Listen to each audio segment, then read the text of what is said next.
The video of today is kind of continuing on other videos that I've made in a broad series I kind of call Everything I Wish I Had Been Told or Everything I Wish I Had Known Before Coming to University. Yeah, so today is going to take a slightly different tilt than from my one last year where I talked about everything. I called it second year reflections, the uni advice I wish I had got. I wrote that because it was easier. Uni advice I wish I had received is obviously the correct English. But yeah, so this is going to be a continuation of this video. Look at me. Won't play with you. Whoa. I'm going to call this Everything I Know About Love and Friendship After 4 Years at University. Now, I wrote recently an article for the Trinity Times called Everything I Know About Love After 4 Years at Trinity College. But I'm going to broaden it a little bit more for the purposes of this video. Basically, as I wrote in my article, which I'll attach when it comes out, I have read a book called Everything I Know About Love by Dolly Alderton pretty much every single year around my birthday time since my first year of university, when I was 17. So I read this book at 17, and I was like, wow, Dolly Alderton, she's done so much in her life. Am I gonna have as interesting of a life, as fulfilling of a life so full of love? Yeah, she writes a lot about her heartbreaks and her mistakes, but am I gonna even have the chance to feel the love that precedes the heartbreaks? I felt like my life was going to be so empty if things didn't change. Pretty much since I read that book, so much has happened in my love life. So much has happened in terms of friendships and other relationships.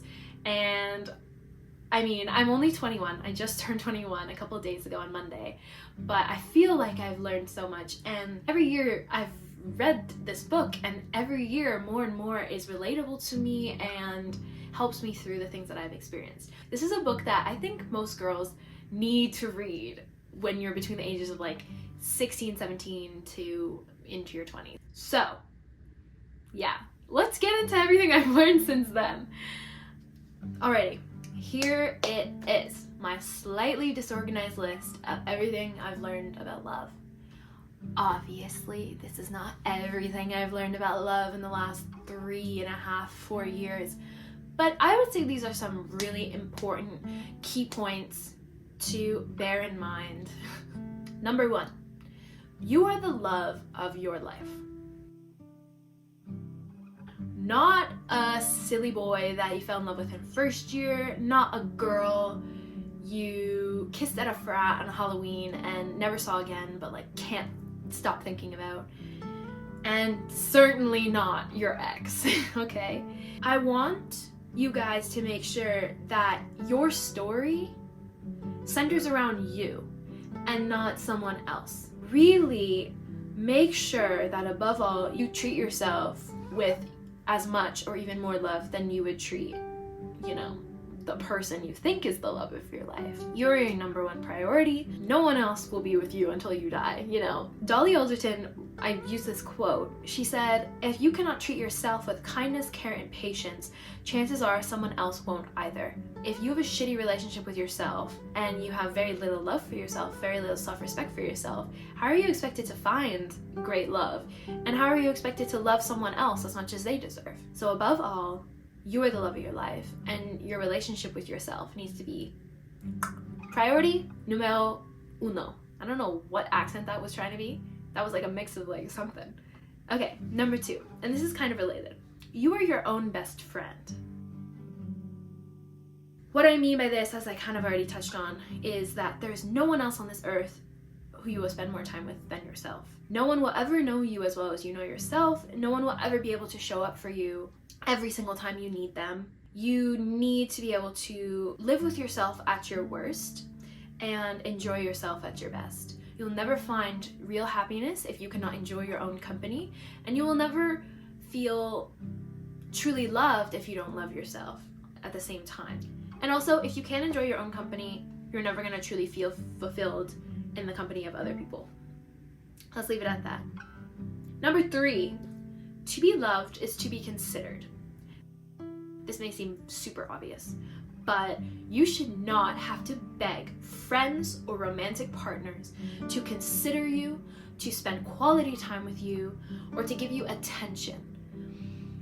If you are begging a romantic partner to write you a birthday card when birthday cards are something that matter to you, I think you're in the wrong relationship.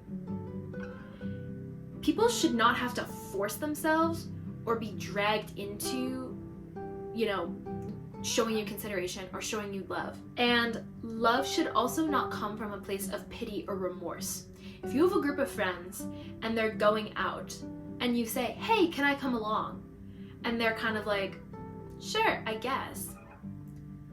You need to be recognizant. You need to recognize when something is genuine or not, because your friend shouldn't be doing that to you. And when you see that reaction, you should also think, is it going to be harmful to me to go in this situation because I'm clearly not wanted? They didn't even consider me off the bat, and now they're showing that they're not really enthusiastic that my presence is going to be there. So why would I go? And obviously when you're a teenager, you're like, I just want to be included, whatever the cost. But as you get older, you realize, actually, that's really shitty of them, and I don't want to go to that. If I'm not wanted, if you're not on the list, don't beg to be included, because that's just bad vibes. And you don't need to be around that type of negativity, and you'll find people who actually will consider you. True friends will never make you feel unwanted, and loving partners will never have you doubt that you're asking for too much.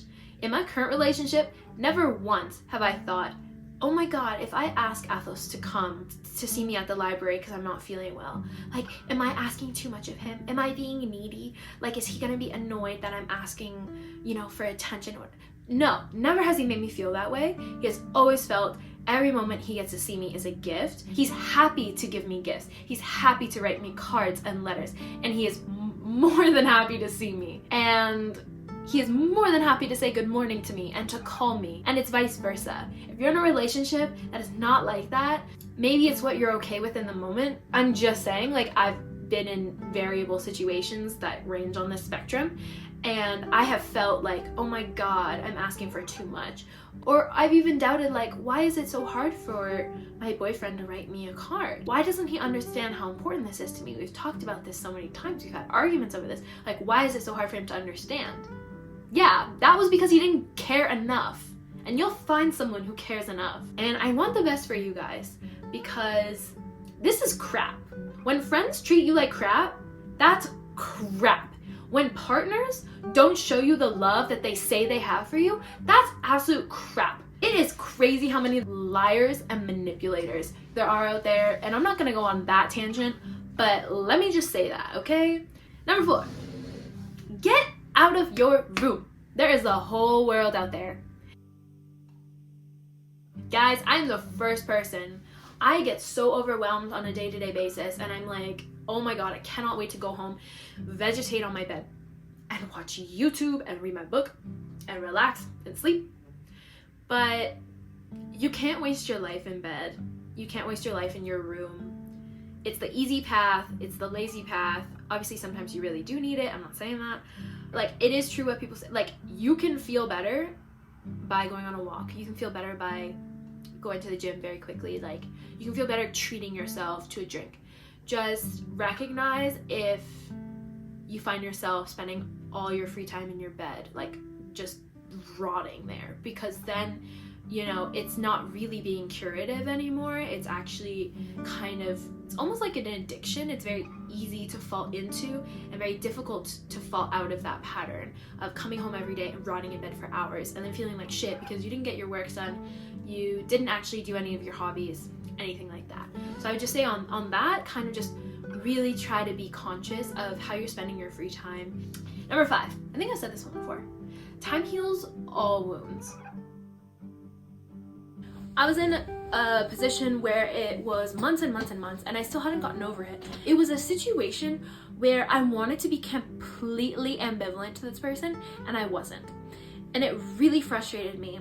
And what I would say to this is, unfortunately, I can't give you a timeline. I think every situation will have a different timeline of, like, getting over it. You just have to work through it and learn to accept it. There's many situations that I've never gotten over, but I don't think about them every day.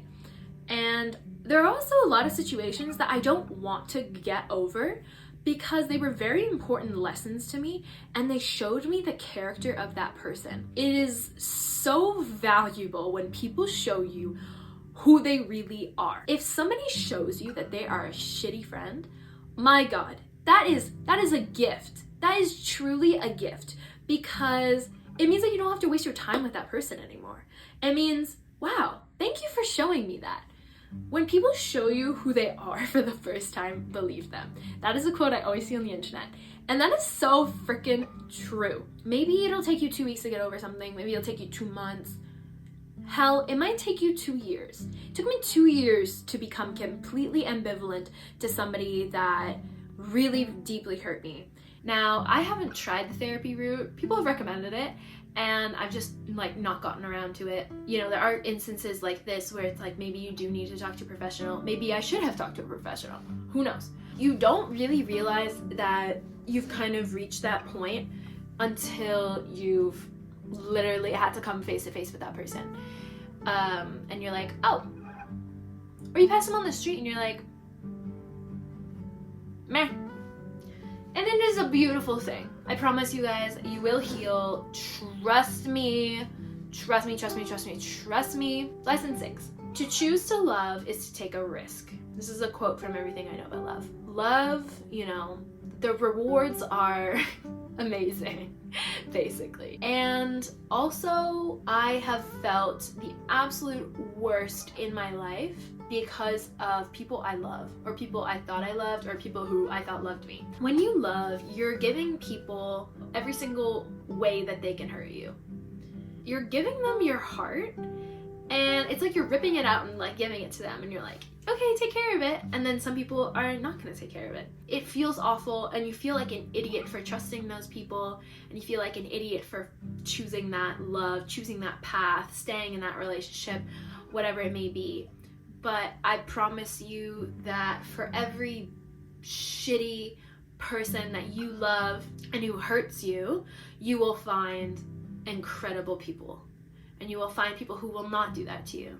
And unfortunately, you kind of just have to experience that every now and then. Guys, love with your whole heart. Do not be half-assed in love. You don't know what you might miss if you don't love with your whole heart. Do it well. Do it as best you can, and you will have less regrets. As many regrets as I have about past things that have happened to me, I can sleep at night knowing that I was honest with what I wanted and how I felt, and I gave my love. And what they gave me back showed me that it wasn't right. And I took that and I moved on, and I found someone who actually did reciprocate the love that I needed. So more than anything, you know, loving with your whole heart is actually really smart, because it shows you, again, it shows true colors. It shows people's true colors, and it shows your own true colors. And it helps people make decisions in life. Will I be in love with this person? Will I move to Europe to be with this person? Will I marry this person? If you do things half-assed, you're always going to be left like kind of wondering.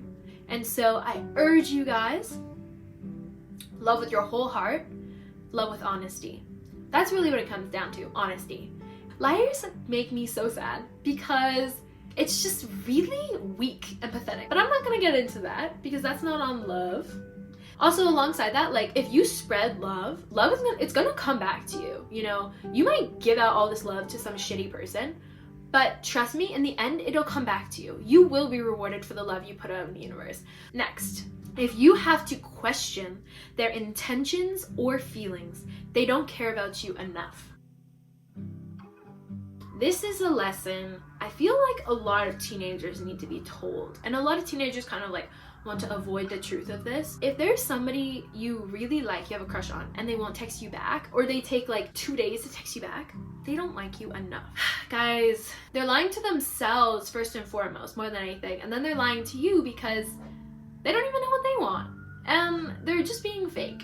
And you need to stay away from fake people because fake people just drain you. And then if you have that crush, they will ignore you on the street, they'll ignore you in class, but then if they see you on the night out and you're like dressed and looking good, that's when they talk to you. Like, they don't like you enough. Like that, stay away from people like that because they should want to talk to you, want to be with you at any point, at any given time. Also on that point, this kind of ties back to like, to be loved is to be considered, because in a lot of instances, you are going to play a placeholder role in friendships or in relationships, people will give you attention until they're bored of you because they're actually looking for something that's not you. And obviously that hurts, but it's actually super valuable when you realize that, because you don't want to waste your time being around people or being in situations where you're not 100% wanted. There are so many people out there who you're not going to be a placeholder for them. So the quicker that you can realize that in like your current situation, the quicker you can find the actual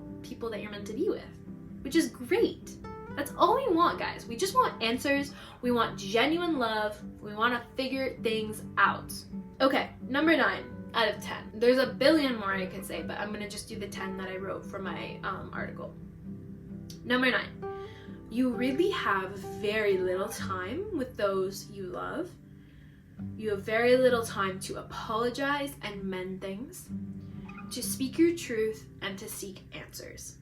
I say this as somebody who has a tendency to, unfortunately, go quiet and push aside conflicts and conversations that need to be had. And I have suffered because of that. When you let resentments linger, things don't resolve. Maybe this is like super clear, but I kind of had this idea of like, if I give it space, like people will realize how much they miss me. Or if I give them space, they'll realize how much they love me and how they can't live without me. But space rarely does that, actually. I mean, it's in the movies when people are like, I just need some time apart. Does that ever actually solve anything? Maybe like 99 times out of 100, it doesn't. And there's that 1% time where somebody goes on like a yoga retreat and then they reach nirvana and then they come back and they're like, I want to marry you. But like that doesn't really ever happen in real life. It is actually cowardly to not talk things through. In the past couple of months, like the past year, I've been in situations where if I had just like had the conversation with the person, things would have ended up better and I would have gotten answers that I wanted and needed. But instead, I pushed them away and left it alone. And it's like, I don't have the energy to deal with this right now, like whatever. But then, you know, life moves on and things are not resolved. And then you're left with these like doubts. You're left with regrets. It is more likely to regret the things that you left unsaid than the things that you have said. So to tie back with the whole thing I just said about love with your whole heart, you will never regret the love that you give out. Because as I said, I do not regret the love that I gave. I regret the energy and the time I spent with those people. But I don't regret the love because that love made its way back to me. So it's the same thing with things that you say. I cannot think of an instance where I regret what I said in terms of I don't regret saying to somebody like, I want to be with you. I have feelings for you. I regret not having a conversation with him and saying, why did you do this? What was going on in your head when you did this to me? I regret not having that conversation. I regret not asking more questions. I regret not saying like, why did you treat me this way? Or did you cheat on me? Or, you know, like those are things that I regret not having a conversation about because now I'm left with these questions in terms of friendship problems that I've had in the past. I regret not having an honest conversation with them and saying, this is what you told me. Are you lying? Why did you say this? Why did you do this? So that's the thing. Like, more than anything in life, I regret the things that I left unsaid. You really have very little time to resolve things with people before people move on in life and before the world splits you apart. If you can't cope with that idea that you will never speak to those people again and you will never have that important conversation, you'll never get those answers, then you need to act quickly. I know that this last point was a bit more somber, but I really want to drill down to you guys just how important it is to have conversations with people and settle things as much as possible, because you will be haunted by the things you don't say much more than the things that you do say. I promise. I obviously have regrets about certain things that I've said in the past, certain conversations I've had, comments that I've made that were harmful. But more than anything, I'm just like occasionally just disturbed by questions that I will never have answers to because I didn't have those conversations at the time. So, yeah. Number 10. This is a classic. You accept the love you think you deserve. This is a very famous line from the book, The Perks of Being a Wallflower, also in the movie. I want to say this. If you think that you are unlovable, you will be taken advantage of by someone who will give you the bare minimum or even less. This ties back to like one of my first points of like, you are the love of your life. If you can't treat yourself well, how can somebody else? If you don't know what you need, how can somebody else give that to you? This is all tied in. Guys, you deserve the very best. Tell yourself you are lovable. Tell yourself that you deserve better than what you had or what you have currently. And you will find better. I promise. The stories you tell yourself will be reality. You say you're unlovable, you will find someone who cements that in your mind. You will find someone who says, yeah, you are unlovable. You should be so grateful that I love you. And it's the shittiest guy in the world. I don't know, kicks cats and, you know, is not a nice guy and has like a horn. I don't know. Think about what you want. If you cannot imagine it, you will not get it because it could punch you in the face and you wouldn't even know what it was. But if you know what you're looking for and you know what you deserve, when it comes to you, you're gonna be ready for it. You will learn so much from the experiences you have if you allow yourself to feel emotions, if you allow yourself to become involved with things. Feel it all. Allow yourself to feel it. So that's all. That's all, everyone. Thank you for coming to my TED Talk on everything I know about love and friendship. Bye.